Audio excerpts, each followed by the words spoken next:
Hey everyone, this is Julia Barbaro, host of the Julia and Gino Podcast. I'm here with the co-founder of Jake and Gino, my husband and co-host, Gino Barbaro. Julia, We've got a special guest today. Today's guest is Kevin Sorbo. Though he is famous for his work on the #1 worldwide hit TV series Hercules, The Legendary Journey, he's always strived to bring hopeful messages and meaningful entertainment to all. Forging his own path, he founded Sorbo Studios to breathe traditional values and uplifting content, which we need so desperately, back into the fabric of American culture. Welcome to the show, Kevin. Good to be here, guys. I'm looking forward to it. And we started out the show by saying that Kevin Sorbo's computer crapped out. That's why we started a little bit late. It's usually my fault, my wife's fault, but this time it was Kevin's fault. So it's all good. Anything technical is always my fault. As simple as that. Yeah, listen, my wife, when she heard Kevin Sorbo was going to be on the show and we're affiliated with Brave Books, to her it was, I think, a special moment because she grew up in the 90s watching you. Yep. And I guess idolizing you and, you know. Well, I loved your character because you were brave, you were courageous, and you showed masculinity, which I think is lacking right now. And I know that you want to talk about that a little bit. But I should have worn I have a T-shirt that says "Embrace Masculinity." And okay, let's go there. Another one says "Patriarchy is the future." So there you go. Define masculinity, because people are confused about what masculinity really means or really represents. Men should be men, women should be women. I'm not taking anything from women being powerful in their position as well. They're both powerful positions, but I think they both have different things to bring, especially to the family unit. Mm-hmm. And I think it's important to have a mother and father relationship. But hey, I've been looking at what they've been doing in television over the last 50, 60 years. And if you look at sitcoms back in the day, the dad was kind of always out of shape. The mom's always been a babe. The teenage kids make fun of dad. He's a pincushion for sarcasm. And so for decades, we've been training the last 2 or 3 generations that, you know what, dads aren't that important. You don't need a dad in your life. Yeah, and that's what they're trying to do. The government wants full control of everything that we do, cradle to grave. I say this all the time. I think what our government's doing to us today is worse than what the British monarchy was doing 250 years ago and why we had the Revolutionary War against them. And we just sit back here now and just apathy is the big killer in our country, in the world. I mean, people say, oh, well, what can we do? And they just give up, and we keep giving these guys more and more and more. So I'm out there saying, hey, we got to wake up the lions. And that's men and women. We got to wake up people not to be afraid to speak the truth, get out there and say the truth. The sheep are going to be the sheep. They're going to be blind and ignorant and uneducated what's actually going on. They're going to get their news from TikTok instead of getting it from where you should be getting it, and balance it out. Watch everything on the news. Look, I can watch the same story on Fox, then MSNBC, then I can go to the BBC, and it's the same story, but completely different things. You know, it's 3 sides of every story. Yours, mine, the cold, hard truth. And right now, Washington, D.C. and Hollywood, they hate the truth. It's kryptonite to them. And I'm here to wake people up and say, don't let fear rule your lives. When did you have the awakening? Because you were in the belly of the beast, which is Hollywood. And it hasn't been going on for the last 10 or 15 years. Very well pointed out that it's been going on for generations. But when was your epiphany saying, I'm making a lot of money, I'm famous, I'm popular, I'm good looking, I'm Hercules, it can't get any better? Well, obviously it's gotten a lot better. When was that awakening for you? Well, go back and say that first part over again. I want to make sure I get that as my intro from now on. Anyway, you know what? I've always been awakened to it. I was never a Hollywood guy per se. I love the industry. I love being on a set, doing television, doing movies. I'm very fortunate at 2 long-running series back-to-back, Hercules and Andromeda. I've done over 80 movies since then. But I was never afraid to talk about being a Christian. I was never afraid to talk about being a conservative. You know, sometimes in Hollywood, people, you know, they go, whatever, and they could get these little debates, which is fine by me. Let's have a debate. Just because you yell louder than me doesn't make you right. But it got to a point the last 10 years now where what they do through television, what they've done through movies, what they've done in Washington, D.C. and politics and our mainstream media, which operates 95% of everything, they made it just to attack us, to be angry about us and violence. It's really weird. The whole Democrat, the whole liberal world, the liberals need to look up the definition of the word liberal, because really it's everybody's point of view is okay. But the liberals, they're now the party of hate and anger and violence and divisiveness. And it's just unbelievable to me. So my manager and agent called me in about 10, 11 years ago and said, we can't work with you anymore. And because of what I was posting on the internet, I said, oh, you mean because I was posting the truth? I wasn't posting anger or hate. I was saying 2 + 2 = 4. And you get attacked for that in today's world. So they booted me out. but I love the industry. I love making movies. So my wife and I formed Sorbo Studios. Go to sorbostudios.com. Great place to go for all kinds of information about what I do and my wife does. You may know my wife is a homeschool advocate. You should have her on your show. She travels the country. We will. Absolutely. And so we started just doing our own thing. And Hollywood hates what we're doing because we're doing movies that they used to do. Movies, they didn't always have to be faith-based movies, but family, comedy, love, laughter, redemption, hope, things that we are completely missing and people are dying for in today's world. So that's my battle to go up against Hollywood's $300 million movies. I got to fight for a year to try to raise $3 million to do one of my movies, and $3 million is catering budget in Pirates of the Caribbean. So, we got a battle on our hands, and I'm just here to fight it. And I think this is the road God put me on. For those of you out there that don't know what the word liberal means, it means liberty. That's where the word comes from. So there's more togetherness and more likeness between liberals and conservatives than what people actually think. They've co-opted our speech. They've dumbed people down for the last 50, 60 years. So if you understand the words unhoused, undocumented, climate change, it's very easy to start turning words around and make reproductive justice. I can continue to go on and on with the words. It softens it possibly, but it doesn't make it not true. So for me, if you're a liberal, you want freedom. You want Kevin to go out there and not get blacklisted. You want to watch what movie you want to watch to. You don't want to be dictated to. You don't want to watch a TV show and tell them as if you're watching it and they're telling you how you should live your life. That's not liberalism. That to me is the other kind of isms, whether it's communism, fascism, Nazism. That's what that is. I'm sorry to cut you off. Go ahead. No, you brought up a lot of good points. You brought up when they said climate change. So that used to be global warming. We had a couple of years there in 2012 through 15 that we like the coldest winters on record. So that we better change it to climate change. Well, you know what I call it? I call it weather, because that's what it is. It's weather. You can't tell me what the weather's like 200, 300, 400 years ago in any given month, any part of the world, because we didn't have any records of it then. So how do you know that it's climate change? We had a ice age back 10,000 years ago. That's how the state I grew up in, Minnesota, got 10,000 lakes. I mean, it's just the insanity of putting this fear into these kids. I did a documentary called Climate Hustle 2. Amazon would not let us show it. They would not let put it on because, God forbid, you show scientists talking about the opposite side of the climate change issue that made Al Gore a billionaire and all these, spent trillions of dollars wasting on that when we should have been building the wall. And I mean, it's just amazing the stuff that we do in this country, how we waste taxpayers' money. And I have a T-shirt, another T-shirt I wear. It's at Sorbo Studios. If they want to get one from me, it's from my Twitter account. It says, "Why do we have to pay taxes if they can just keep printing money?" I like that, baby. You go ahead, because I can talk to Kevin. This could be a man-to-man conversation. One more thing, because you said about Patriot and what liberalism, what liberty. I have a T-shirt that's from a company. It says they do Patriot. They do great T-shirts. Freedom over fear, things like that. So I had a jersey on, and I'm walking through the airport in Dallas, and it says Patriot, very bold in blue letters across the black shirt. And this woman, this flight attendant's walking, "Oh, you're a Patriot fan." I said, "You better believe I'm a Patriot fan." "He hasn't been sad Tom Brady retired." I said, No, I'm a Patriot fan. And she looked at me and got a frown on her face. And I said, "Well, I love America." I said, "Hold on, sweetheart. Where do you think they got the name Patriots from? Where do you think New England Patriots meant?" But this is their level of uneducated ignorance and anger. So it cracked me up that she flipped like that. I said, maybe you should take a boat to Cuba and get to the utopia that you want to live in. That is awesome. I love that you're a billboard. I have so much respect. Gino has someone in the office, really built guy, and he will wear those T-shirts out at the airport, which I have to say thank you for that. But what about the people listening? They're dads. They're not in Hollywood. How do you be a role model, especially for the people in your house, like your children, the men and your little men in your house that are not yet grown up? Give us some tips on fatherhood. Well, number one, be present. Yeah. Be there for them when they come talk to you. I mean, the years go by awfully fast, as you know. There's 6 kids. I mean, my kids are now, they're 22, 20, and 18. I'm 6'3". My boys are 6'5" and 6'4". They're men.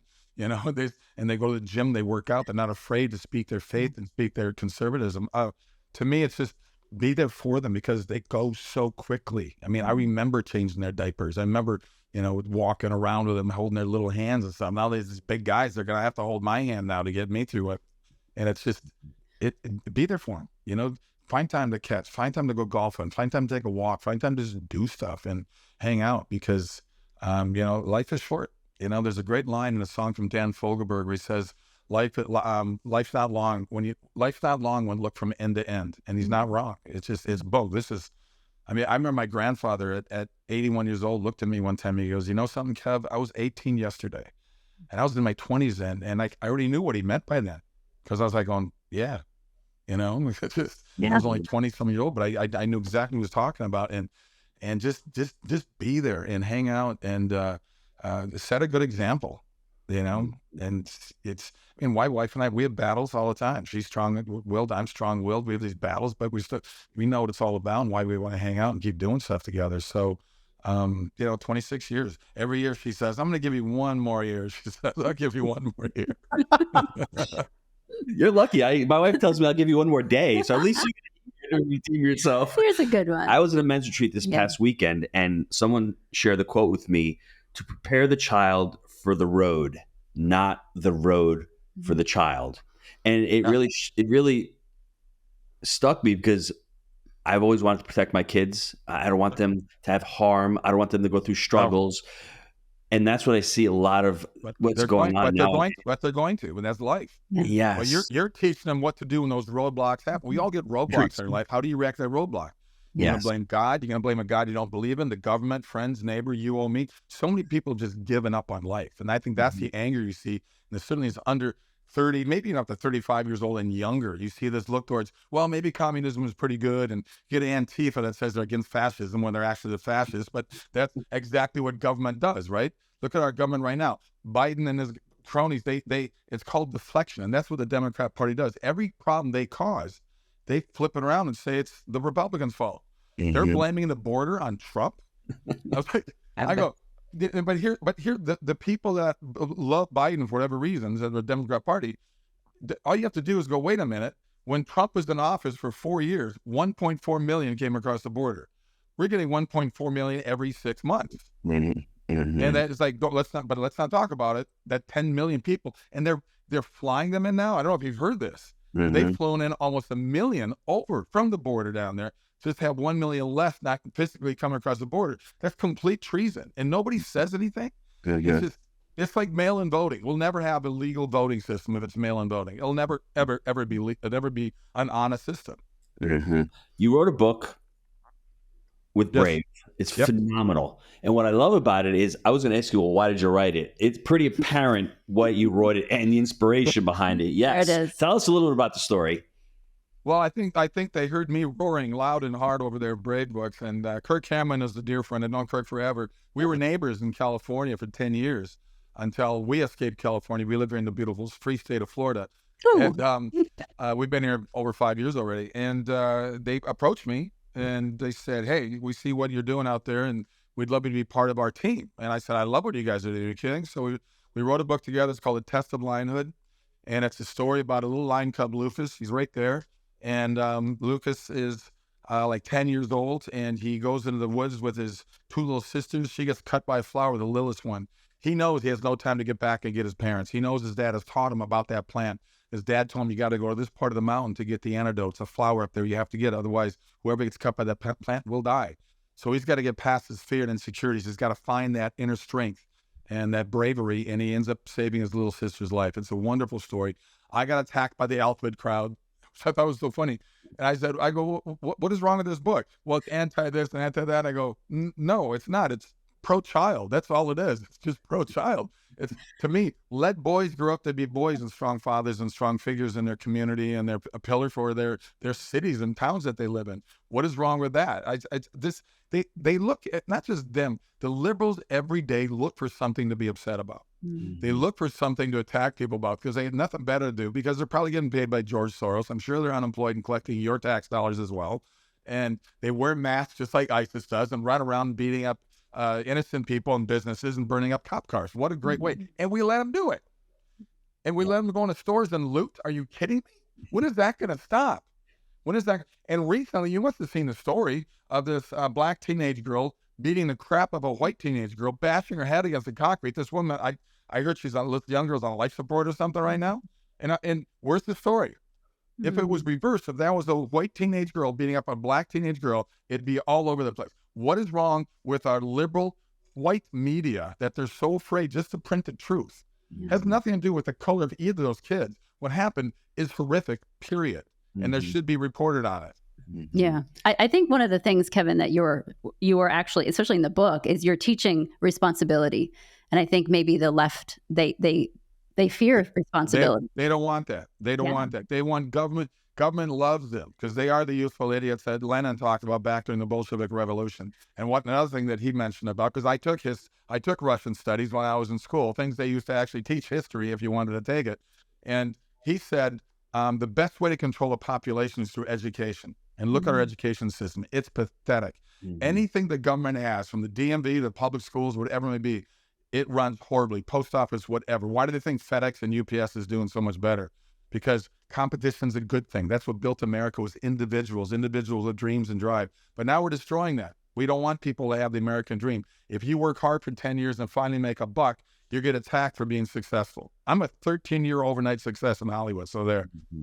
As I listened to this podcast, I was wondering why Hollywood X'd you out, and now I don't have to wonder anymore. I've got. I love his passion. Like I think you guys would be really good friends. Yes, what I love about it more than anything else is that you have culture, you have core values, you have a mission statement. Your identity precedes your mission. You are a child of God. You understand that. You understand what's really important, and then you have a true mission. And it has nothing to do with making money or being successful. It's all about speaking truth, being honest, and being a real role model to the people that you speak to. And that is more important than any accolades or anything else in life. And that's why the admiration is really, for me, palpable, because I didn't know you before this. And I really listened to a lot of your stuff, but I love it because no holds barred. You feel the way you feel. And I love that. And you're not worried about what anyone else is thinking. And really, everything you said, there's no disputing it. You can dispute it. You can go around and say, well, the border, this and that. I agree that the government creates a problem and then they're there to create a solution. It's really hard to stop spending money. You just balance budget. You have a balanced budget amendment and you have term limits. Problem solved. If you want to solve the border, this is what you do. You tell Mexico, for every person that comes in here illegally, and then from your country, we'll charge you $10,000 per person. And you won't be able to repatriate money from the U.S. Problem solved. But they don't have the political will to do that. So we can talk about that. But you've got another book launching in June as well. So you've been really busy. You wrote the first one. What's the second one going to be about? I'm not going to talk much about it, but it is about fatherhood. So it's formal history to give people, but it's about fatherhood. But here's the thing, and that everything that I got, strong-willed, the determination, the hardworking ethic, came from my parents. My parents grew up on farms in Iowa. They met when my dad was a senior in college. She was a senior in high school. Got married within a couple of years, had 5 kids. My dad was always hard work. You work hard. I started a paper out. I wouldn't do paper outs today in today's crazy world, and you don't really need it anymore because they don't exist. But from 9 years old until 16, I got up at 4:30 in the morning, 6 days a week to deliver 80 newspapers in Minnesota's 20 degree below winters, okay? I learned a hard work ethic. I bought my own first car when I was a junior in high school. I bought a 1967 powder blue Mustang with my own money.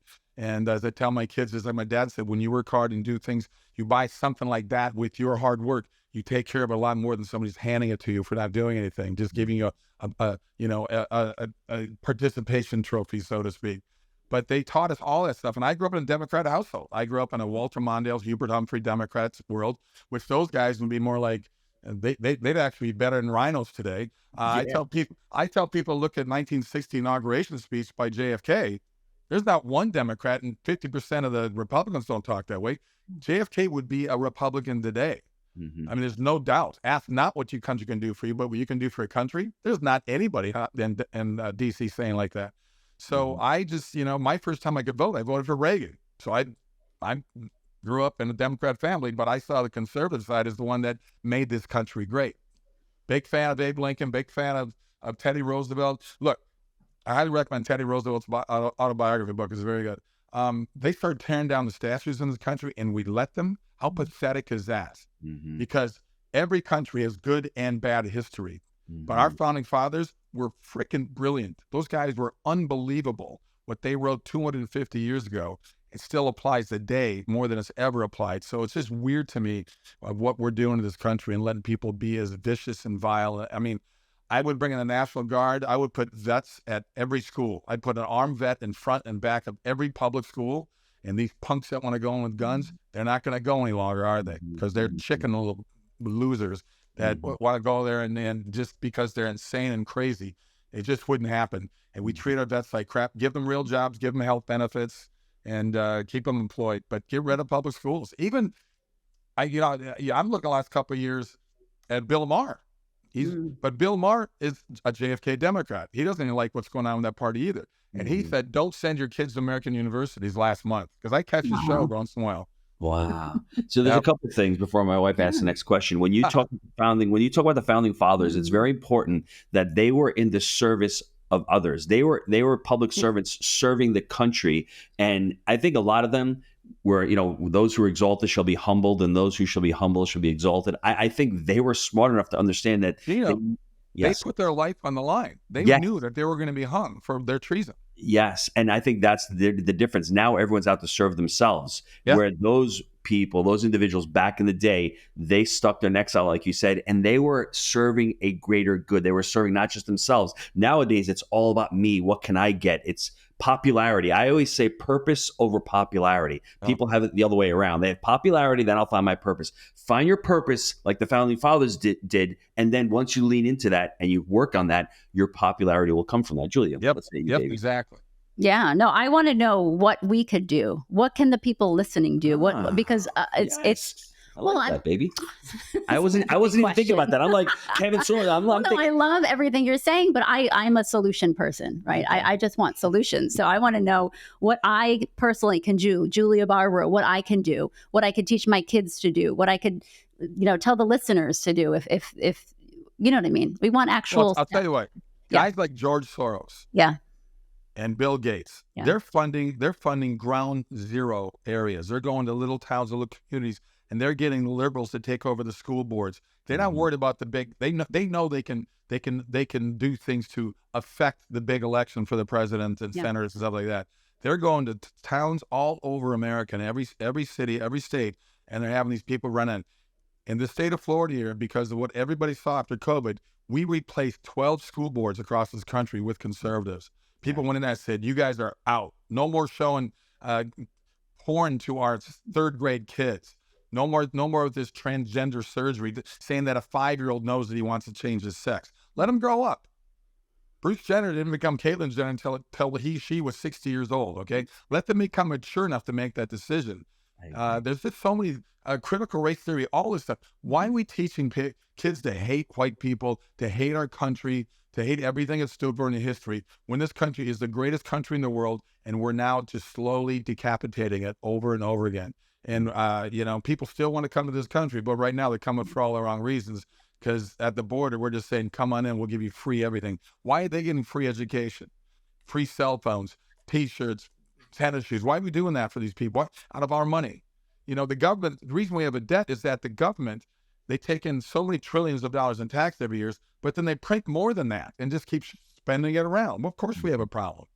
In the China, I got a documentary, it just came out. It's called The Hollywood Takeover. It's about the China takeover of everything Hollywood does. And they're there to make sure that China looks like an amazing, wonderful place to live, and America's a horrible place to live. People need to just wake up, because something horrific is going to happen with the 10 million people that come across this border. There's more than one terrorist that made it across that border, and they know it too. And I think we're going to have a 9/11 on such a massive scale in the next 2 years, and the liberals will go, how did this happen? How come the government didn't see it happen? I mean, people need to wake up. I've had people get in my face about we should have open borders, which makes zero sense. So the first thing I asked them, I go, let me ask you something. Do you lock your house at night? Well, yeah, really. Why? You don't want to lock the border up, but you want to lock your house because what reason?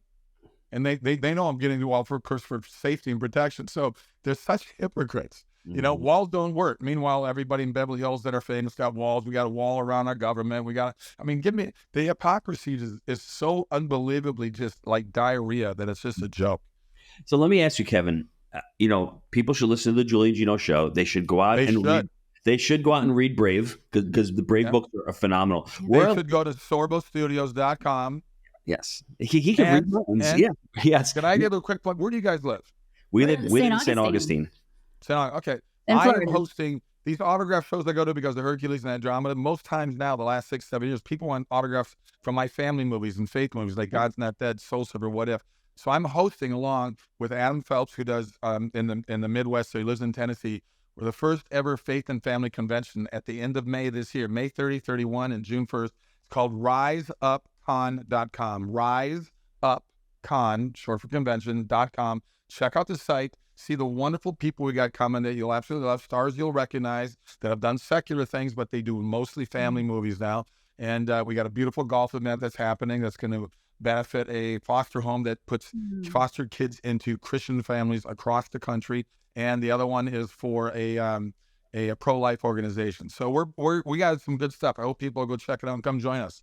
Where is that event being held? It's in Sevierville, Tennessee, just below Knoxville, Tennessee. Yeah. And I tell families, take a couple extra days. You got Dollywood right there.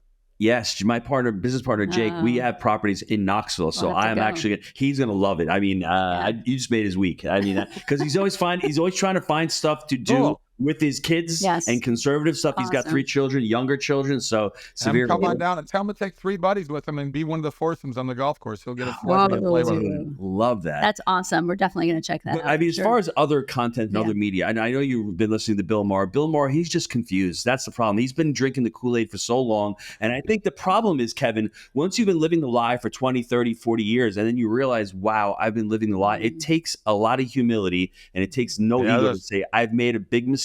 I need to reassess my life. So what other channels, what else are you consuming as far as content?